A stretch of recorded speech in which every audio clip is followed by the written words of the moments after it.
कि हम जो आतंकी थे उसको छोड़ेंगे नहीं। किसी भी बिल में घुस जाए तो निकाल कर मारने का काम करेगी भारतीय सेना। ये लोग बैकडोर वाले लोग हैं। अब जहाँ गए हैं वहाँ तो ताबड़तोड़ तेल मालिश करना ही पड़ेगा।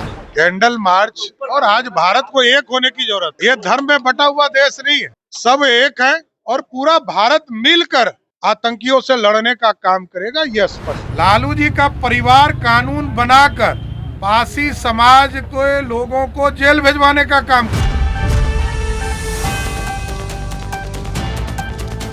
नमस्कार, मेरा नाम कृष्णा कुमार है। आपने देखना शुरू कर दिया है एकदम कड़क। इस वर्ष बिहार विधानसभा की चुनाव है और सभी राजनीतिक दल ने कमर कस लिया है। इसके साथ ही तेजस्वी यादव ने सम्राट चौधरी को लेकर एक बड़ा बयान दिया है कि उनका कहना है कि आरजेडी ने ही सम्राट चौधरी को बनाया है और उन्हीं के आखिरी चुनाव भी उन्हीं के समर्थन से जीता है। हम ही लोग के पार्टी में लालू जी ने इनको मंत्री बनाया, इनको विधायक बनाया और आखिरी बार ये चुनाव जब लड़े तो हम ही लोग के पार्टी से ये जीते। ये लोग बैकडोर वाले लोग हैं। अब जहाँ गए हैं वहाँ तो ताबड़तोड़ तेल मालिश करना ही पड़ेगा। तो लालू जी का ये लोग नाम नहीं लेंगे तो इन लोगों का रोजी रोटी चलेगा कहाँ से? अच्छा, वो कह रहे हैं कि आप सपना देख रहे हैं कि सरकार बनाएगी। वो बोल रहे हैं कि सपना देख रही आरजेडी की 25 को सरकार बनाएगी। देखिए, सपनों को हकीकत में बदलने जा रहे हैं। इस पर सम्राट चौधरी ने अलग अलग बातों पे जवाब दिया है।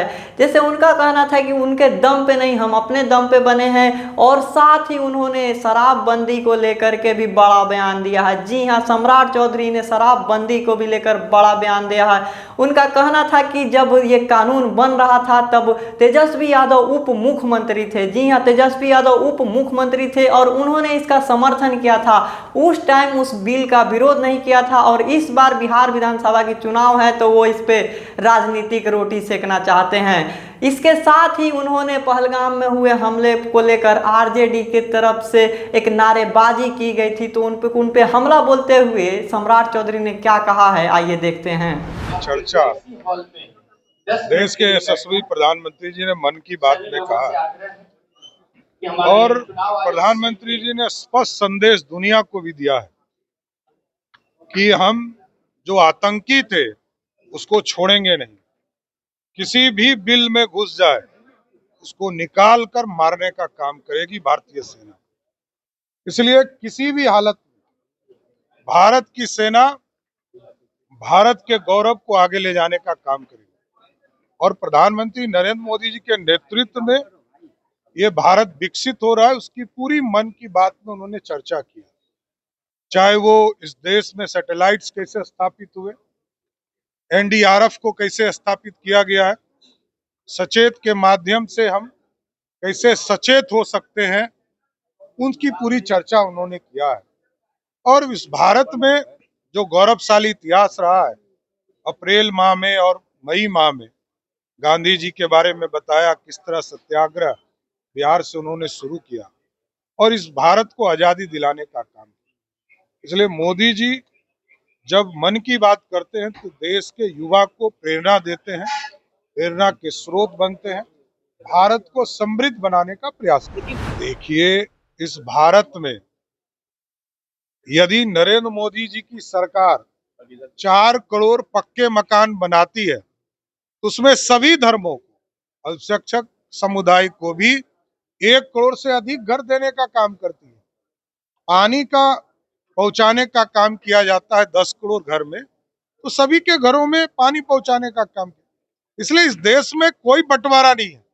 बंटवारा तो 1947 में हुआ था कि धर्म के आधार पर देश बने थे और जो भारत में रहने वाले हैं, भारतीय जनता पार्टी और एनडीए का स्पष्ट मानना है कि जो भारत में रहते हैं वो भारतीय हैं, वो सभी धर्म के लोग रह सकते हैं। सर लखीसराय में आक्रोश मार्च के दौरान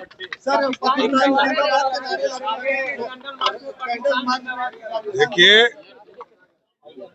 कैंडल मार्च। और आज भारत को एक होने की जरूरत है। ये धर्म में बटा हुआ देश नहीं है, सब एक है और पूरा भारत मिलकर आतंकियों से लड़ने का काम करेगा, यह स्पष्ट है। तेजस्वी यादव कह रहा है कि दोनों डिप्टी सीएम डरपोक है, एक सैंडल पर पोस्ट करके आरा गए थे, एक ही परिवार के 3 लोगों की हत्या कर दी गई, अपराध बढ़ गया, ये तमाम चीजों को लेकर स्वाभाविक है, उनके पिताजी ने अराजकता फैलाया बिहार में, और कल ही भगवान सिंह जी वहां गए थे, जदयू के नेता है, और उन्होंने स्पष्ट तौर पर बताया कि किसने गोली चलाया, मरने वाले जितने लोग मरे हैं वो पुलिस के नजर में सब अपराधी हैं, और हम जाति धर्मों में नहीं आते, मैं जाति की बात नहीं करता, अपराधी जो भी है उसको मरना होगा और उसको पुलिस ठोकती रहेगी। अपराधी आपस में लड़ रहे हैं तो ये मरेंगे कटेंगे, लेकिन पुलिस अपना काम करेगी, जो भी अपराधी दिखेंगे उसको जेल के अंदर बंद करेंगे। लालू जी का मतलब ही है अपराधी, और लालू जी का परिवार पहले कानून बनाकर जेल में भेज देता है और तब कहता है कि हम छुड़ा देंगे। अरे तो जब कानून बन रहा था तो उस दिन विरोध क्यों नहीं किया?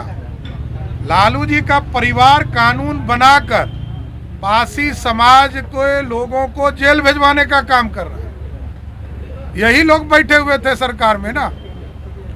हम पूर्ण रूप से इसका समर्थन करते हैं कि नशाबंदी के कानून जो नीतीश कुमार जी ने लागू किया है उस पर कार्रवाई होता रहे, लेकिन नीतीश कुमार जी ने यह व्यवस्था किया है कि जो नीरा उद्योग है उसको पूर्ण रूप से हम बढ़ाने का काम करेंगे। ग्रामीण विकास विभाग के माध्यम से नीरा पर उद्योग लगाने का काम किया जा रहा है।